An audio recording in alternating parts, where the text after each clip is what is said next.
반갑습니다. 오늘은 이사야 2장 말씀을 함께 나눌게요. 22절 말씀입니다. 너희는 인생을 의지하지 말라. 그의 호흡은 코에 있나니 새 말 가치가 있느냐. 인생을 의지하지 말라라는 제목으로 말씀 함께 나누도록 할게요. 이사야 2장 6절에 보면 주께서 주의 백성 야곱 족속을 버리셨으면 그들에게 동방 풍속이 가득하며 그들이 블레셋 사람들 같이 점을 치며 이방과 더불어 손을 잡아 언약하였습니다. 이사야는 하나님께서 야곱 족속을 버리신 이유를 설명하고 있죠. 첫째는 그들이 이방인과 더불어 손을 잡아 언약함으로 하나님과의 언약을 파기했기 때문이라고 말합니다. 언약이라는 것은 쌍방 관계잖아요. 그죠? 어느 한쪽이 만일 언약을 파기하게 되면 자동으로 그 언약은 파기되기 마련인 것이죠. 일반 관계의 사랑과 언약 관계의 사랑은 다르다고 생각을 하거든요. 일반 관계에서는 많은 사람들을 사랑해야 해요. 그죠? 누구든지 만나면 우리가 가능한 원수까지라도 사랑을 해야 하는 것이죠. 일반 관계 속에서는. 하지만 언약 관계에서는 한 사람만 사랑해야 되는 거잖아요. 내가 누구와 결혼을 했어. 언약 관계에 들어가는 거죠. 그러면 너도 사랑해 이렇게 말하면 안 되는 거죠. 사실은 그분을 향해서는 너 많은 사랑해 이렇게 말해야 되는 거죠. 우리는 물론 모두를 사랑해야 합니다. 그러나 언약 관계에 있을 때는 나의 상대는 저 사람 한 분뿐인 거죠. 이것은 하나님에게도 그대로 적용되고 하나님이 우리를 바라보실 때도 그것을 요구하고 있다는 사실, 이것을 우리가 기억해야 한다는 거예요. 우리가 신랑 되신 예수 그리스도를 우리가 맞이할 때 성경은 신랑과 성도의 관계를 신부로 묘사를 하니까 신랑 되신 예수님을 맞이할 때 이것은 only you죠. 너밖에 없는 거예요. 그 언약을 우리가 한 거거든요. 그 언약을 지금 야곱 족속에게 사실 하나님이 하셨는데 그 약속을 누가 야곱 족속이 파기했다. 언약을 파기했다. 이렇게 말하고 있는 거죠. 이게 첫 번째 중요한 문제였다라는 거.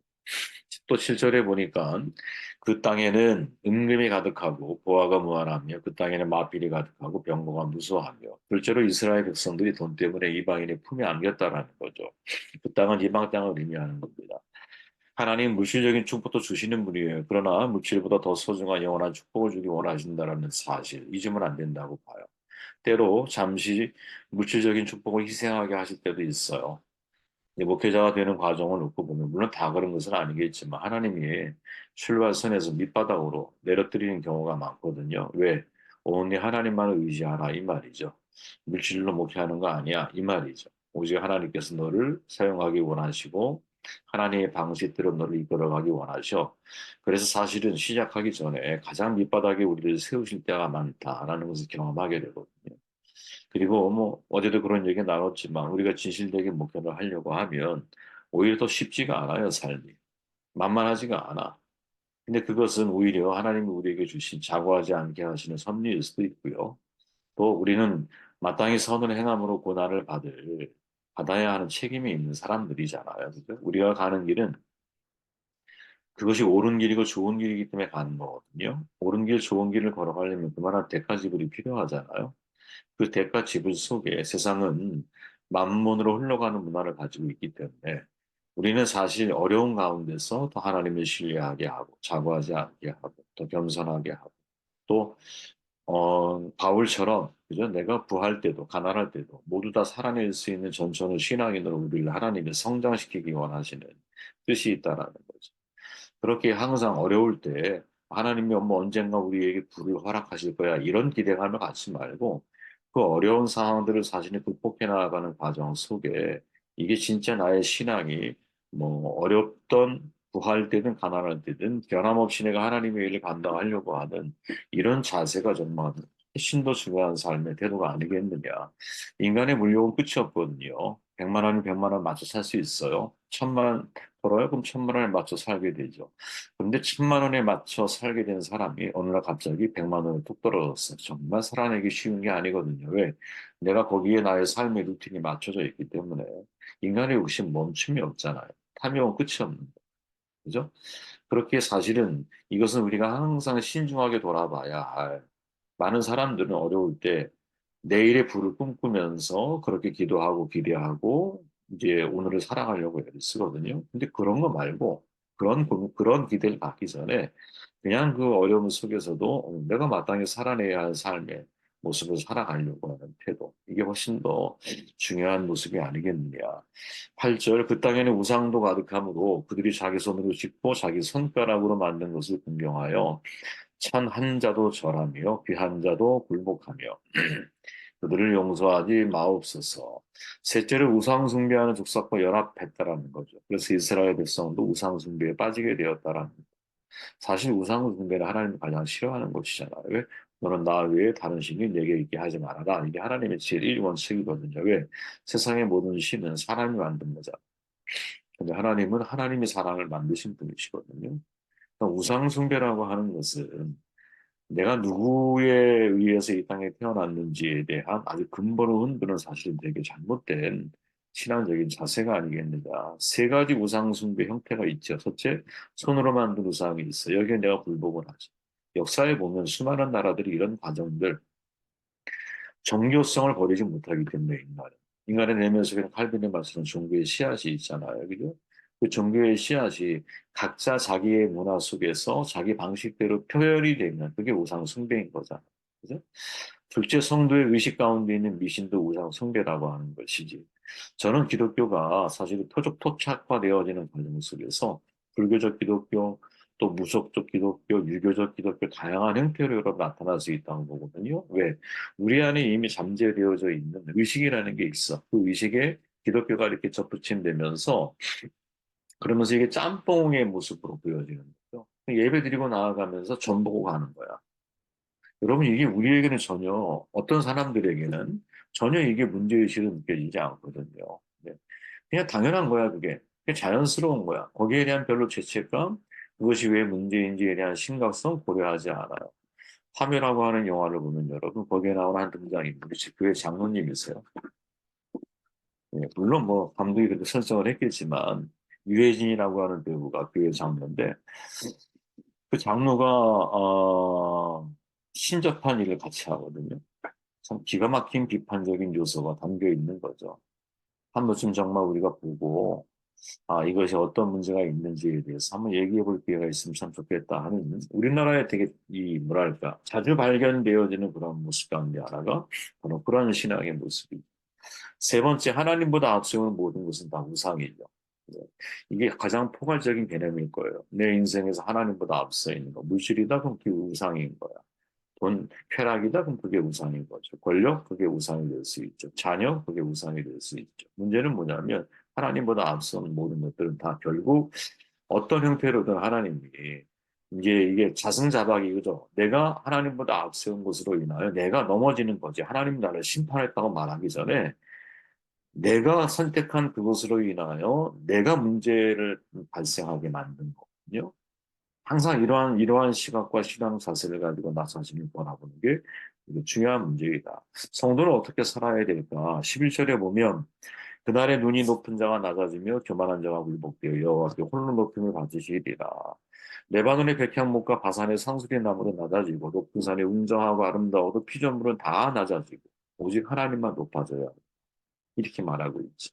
인간이 가지고 있는 팽창 욕구는 여러분 다양한 방식에서 표현될 수 있거든.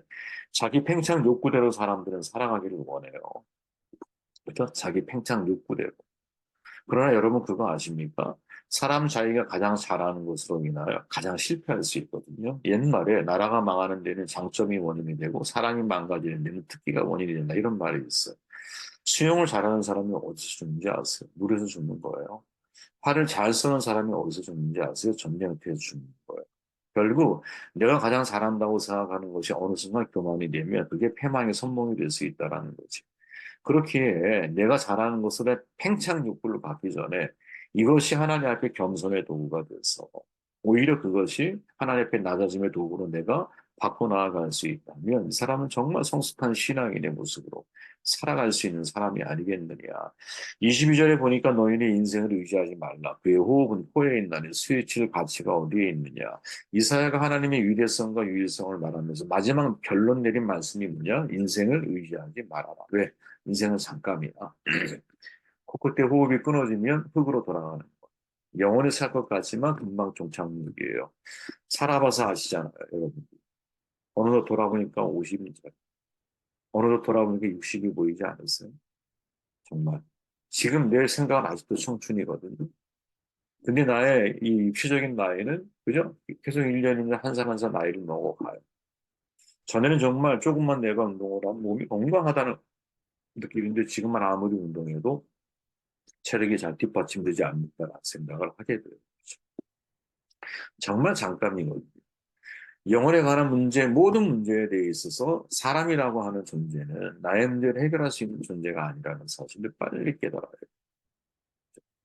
그래서 사람을 의지하며 살아왔던, 물론 늘 강조하지만 의지와 의존은 다르죠. 서로가 의지하며 살아야 돼요. 근데 의존, 내가 그 사람이 아니면 살 수 없는 관계를 만들어가면 안 돼.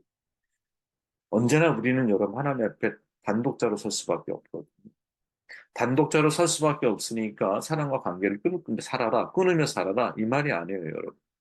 내게 주어진 시간만큼 할 수 있는 한 사람에게 하나님이 주신 시간들 속에서는 잘 관계를 맺으세요. 네.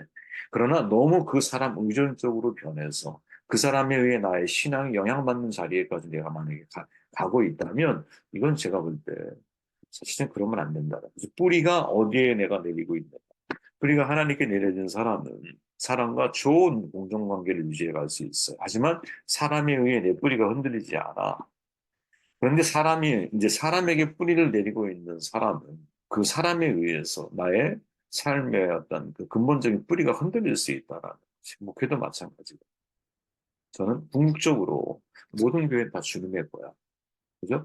우리는 하나님이 우리에게 맡기신 자리에서 내게 허락하신 카리스마를 가지고 그것을 공동체를 섬기고 그것을 공동체의 유익이 되고 그리고 영원히 내가 계속 뭐 성장하고 잘할 거라고 생각하면 안 돼요.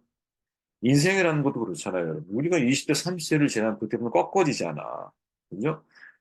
막 자라가다가 어느 순간을 넘으면 고비에 넘어, 그다음부터 내가 점점 쪼그라들어가는 거잖아요. 몸도, 육체도 다 점점. 그죠? 이 리듬이라고 하는 것을 우리가 잊으면 안 돼. 그러니까 지금 예를 들어 우리가 중년 반바퀴를 돌았어. 인생에. 그러면 이제는 떨어지는 낙엽의 삶을 내가 바라보며 살아야 되는 거거든요. 지금부터. 아니지, 훨씬 전부터 그런 생각을 해야 되는 거야. 반환점을 돌았다고 생각하면 그때부터는 내가 어떻게 떨어지는 낙엽이 돼서, 퇴비가 되어서 후배들을 통해 재생산되는 인생을 내가 살아가야 할까. 이걸 고민해야 되는 거예요. 영원히 내가 주인공처럼 인생을 살아가려고 하면 안 된다고 봐요. 저는. 다시 한번 너희는 인생을 의지하지 말라. 22절이 말씀이죠. 창세기에서 여러분 가인이 아벨을 죽이는 후에 여호와 앞에 떠나 에덴 동쪽 놋 땅에 이르르죠. 그것을 그 선택한 일이 뭐예요? 자기 이름을 딴 성을 쌓는 거야. 무슨 말이냐? 내가 이제 하나님의 보호와 인도하심이 아니라 나의 아성, 성을 가지고 내가 내 인생길을 스스로 선택하며 나가. 내가 내 인생을 책임지겠다 이 말이거든요. 대홍수 심판 이후에 사람들이 동방의 신할 평지에 거류해서 높은 탑을 건축하잖아요. 탑 꼭대기가 하늘에 닿을 정도로 만들어 사람들이 온 짐에 흩어지지 않도록 하기 위함이었어요. 그 사람들이 힘을 한 곳으로 집중시킨다면 뭐든지 해낼 수 있으리라고 하는 저변의 생각이 깔려 있는 거죠. 즉 하나님도 건드릴 수 없는 강력한 인간의 힘을 구축하고자 했어요. 근데 어떻게 됐어요? 그냥 다 무너진 거예요. 하나님의 보호가 아닌 스스로 자기 보호를 선택한 모든 것들은 다 무너졌죠. 이사야 선지자가 당시 유다 백성들이 하나님을 떠나 인생을 의지하는 시도를 벌이고 있다라고 진단을 하고 있는 거죠. 지금 이 장에서 여러분, 인생을 의지하지 말라. 이 말의 핵심은 뭐냐? 지금 너희들이 하나님을 떠나 사람을 의지하고 있구나.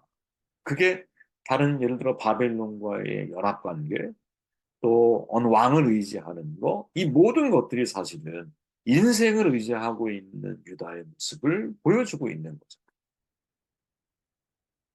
뭐 절대 그러면 안 된다. 이 말을 지금 하고 싶어 하는 거죠. 그죠? 인간은 여러분, 진짜 코끝에 호흡이 끊어지면 그냥 흙으로 돌아가는 존재이거든요. 모든 인간은 다 하나님 앞에 각자가 자기가 살아온 삶의 모습을 가지고 서게 될 거예요. 인간은 사랑해야 할 대상이, 신뢰의 대상이 아니에요. 인간은 믿잖아요, 여러분. 오해하지 말고 들으세요. 인간을 믿으면 결국 이제 실망하게 되고 좌절하게 돼요. 그냥 인간인 여러분, 약한, 연약한 존재라는 사실을 그냥 인정하며 우리가 바라보는 게 제일 좋아요. 그리고 언제고 누군가, 나도 그럴 수 있고, 너도 그럴 수 있다. 마치 예수님을 따르는 제자들이 호언장담했지만 마지막에 배신자의 모습으로 설 수밖에 없었지. 그게 인간의 약함이라는 거야. 그 인간의 연약함을 우리가 어떻게 의지하고 살아? 여러분, 서구 문화의 특징이 뭡니까? 어제의 영원한 적이 없다는 거죠. 어제의 적이 오늘의 우군이 될 수 있어. 또 오늘의 우군이 내일의 적이 될 수 있어. 그게 자연스러워. 공동의 목적을 위해서는, 물질을 위해서는, 그죠? 우리의 유익을 위해서는 언제든지 적이 아군으로, 아군이 적으로 바뀔 수 있는 그런 문화를 가지고 있어요. 그죠? 그게 인간인 거야. 그게 인간인 거야. 그런 인간을 의지하며 어떤 결과를 만들어내려고 한다. 이건 정말 제가 볼 때 어려운 일이죠.